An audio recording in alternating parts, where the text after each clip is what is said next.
on book bans, new state legislation aims to standardize how residents can request libraries to remove books and materials. The executive director of the Michigan Library Association tells TV5's James Felton why it benefits both libraries and readers. James?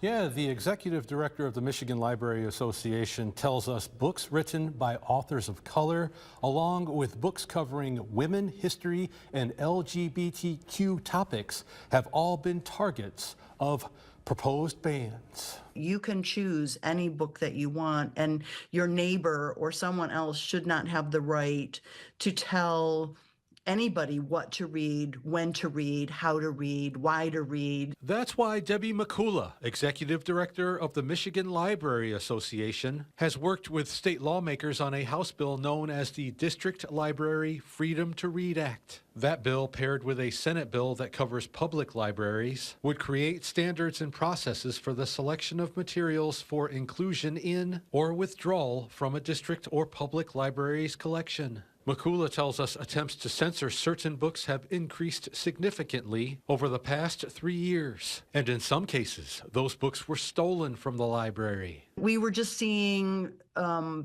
each of those libraries that are locally controlled, locally operated, and locally funded were being bombarded with challenges that came from outside of their region, that one right after the other, the same book would be on the docket every single month. The proposed legislation calls for anyone challenging books or materials to read the book or watch the material they want banned. McCullough says many challenges originate from people just naming books or materials off a shared list on social media. The measure also requires challenges to come from residents in the area the library serves. When you see somebody come from, a different state and come to your board meeting and want to ban a book because that's their purpose in life, was to, make sure that that one book was not going to be in any public library, that doesn't help your community. And if a censorship challenge is defeated for a book or materials, an appeal on that book cannot be brought to that library board for a year. McCullough tells us this is about protecting your reading rights covered in the First Amendment. You don't have to read it.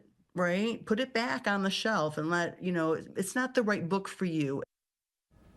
Now, these are just proposed measures right now. They still have to pass the House and the Senate and would have to be signed by Governor Gretchen Whitmer before they become law. Proponents of these measures are hoping that happens before the legislative session ends in December. Back to you. Thank you, James. And that proposed legislation does not apply to school libraries.